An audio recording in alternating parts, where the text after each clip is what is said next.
আসসালামু আলাইকুম রহমতুল্লাহি ওয়া বারাকাতুহু। প্রিয় বন্ধুরা, আশা করি সবাই ভালো আছেন। আমিও আপনাদের দোয়াতে ভালো আছি। আজকে আবারও হাজির হলাম বরাবরের মতো নতুন একটি টপিক নিয়ে। আপনারা যারা গার্মেন্টস ইন্ডাস্ট্রিতে কেরিয়ার গড়তে চান তাদের জন্য এই ভিডিওটা। যারা গার্মেন্টসে কেরিয়ার গড়তে চান তারা অবশ্যই আমার এই ভিডিওটা মনোযোগ সহকারে কোনো স্কিপ না করে ফুল ভিডিওটা দেখবেন। ইনশাল্লাহ আশা করি আপনারা গার্মেন্টসে কেরিয়ার গড়ার জন্য এই টপিকটা আপনাদের জন্য যথেষ্ট। প্রিয় বন্ধুরা, গার্মেন্টসে কেন আপনারা কেরিয়ার গড়বেন এই বিষয়ে আমি একটু বলি। তো বাংলাদেশের বর্তমানে 55% আরো বেশি কম বেশি হতে পারে বেকারত্ব দূর করে একমাত্র গার্মেন্টস, এবং এই শিল্পটা বাংলাদেশটাকে একটা উন্নত রাষ্ট্র হিসাবে পরিচিত করছে বিশ্বের দরবারে, শুধু গার্মেন্টস শিল্প। দ্বিতীয়ত হচ্ছে, আপনারা অনেকেই যারা সরকারি এবং ভালো কোনো প্রাইভেট সেক্টরের চাকরি খুঁজতে খুঁজতে ওই সময়টাও হারিয়ে ফেলেছেন। এখন আপনাদের জন্য এই গার্মেন্টসটা হতে পারে আপনার জীবন বদলানোর একটা ওয়ে।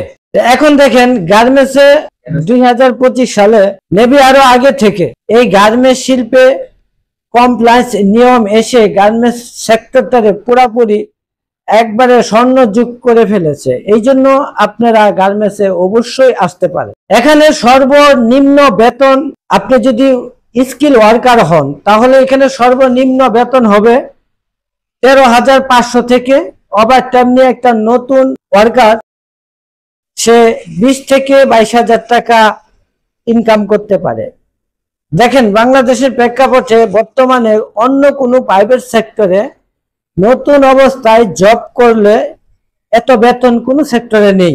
গার্মেন্টস হলো আপনার জীবন বদলানোর প্রথম ওয়ে হচ্ছে আপনি 20-22,000 টাকা ইনকাম করতে পারেন। দ্বিতীয়ত, আপনি যদি আপনার যদি সার্টিফিকেট থাকে, যেমন আপনি ডিগ্রি, তারপরে আপনার ইন্টার, এসএসসি এই ধরনের সার্টিফিকেট থাকে, তাহলে আপনি ওইখান থেকে আপনি পদোন্নতি পাবেন দ্রুত সময়ের ভিতরে। তাহলে আপনার বেতন যদি প্রায় 50+ হয় তাহলে আপনার এইখানে আপনার জীবনটা অবশ্যই পরিবর্তন হবে।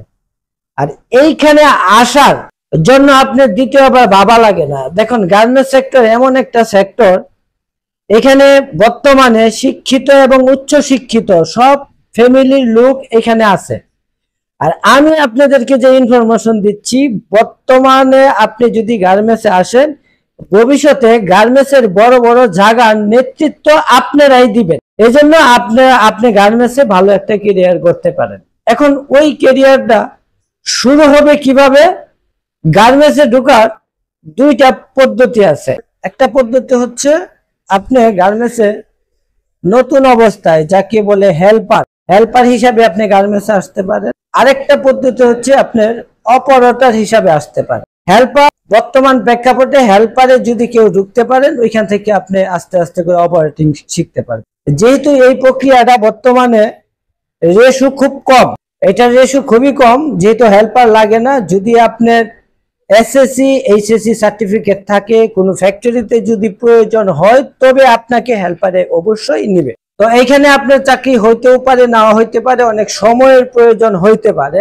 আর দ্বিতীয় ধাপ হচ্ছে, আপনি যদি অপারেটর হিসাবে ঢুকতে পারেন তাহলে আপনার বাংলাদেশের যে কোনো ফ্যাক্টরিতে আপনি যদি নিয়োগ থাকে আপনি চাকরি এন্ট্রি নিতে পারবেন। এখন হয়তোবা আপনি বলবেন যে আমি তো ভাই কাজ জানি না, আমার তো একটা বয়স চলে গেছে, হেল্পারের মোটামুটি আমি 20 পার হয়েছি, তো আমি তো আর কাজ জানি না, তাহলে হেল্পারও যদি নেয় নাই তাহলে আমি কিভাবে গার্মেন্টসে যাব?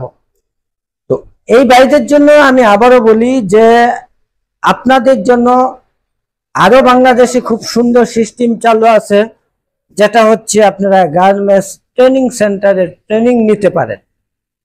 অবশ্যই কোনো ভালো ট্রেনিং সেন্টারে আপনি কথাবার্তা বলে আপনি অপারেটিভ ট্রেনিং নিতে পারেন। আর এই অপারেটিং ট্রেনিং নেওয়ার পরে আপনি গার্মেন্টসে অপারেটর হিসাবে আপনি অ্যাপ্লাই করতে পারেন। মনে রাখবেন, গার্মেন্টসে অনেকগুলা গ্রেড আছে, যেমন আপনার এ, বি, সি, এই ধরনের যে কোনো একটা গ্রেডে যদি আপনি ইন্টারভিউ হয় তো আপনি চাকরি নিতে পারবেন।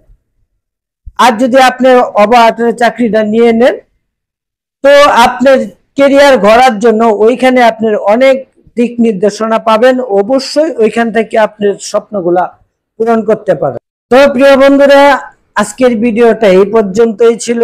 তো আমার এই ভিডিওটা যারা দেখছেন অবশ্যই সাবস্ক্রাইব করবেন চ্যানেলটা এবং লাইক করবেন। আর আমাদের এই ধরনের ভিডিও পেতে হলে আমাদের পাশেই সবসময় থাকেন, এবং পরবর্তীতে আমাদের ভিডিও আসতেছে যে কিভাবে আপনি গার্মেন্টসের দ্রুত সময়ের ভিতরে পদোন্নতি পেয়ে ভালো একটা অবস্থানে যেতে পারবেন। তো বন্ধুরা, এই পর্যন্ত সুস্থ থাকেন, ভালো থাকেন। আল্লাহ হাফেজ। আসসালামু আলাইকুম ওয়া রাহমাতুল্লাহ।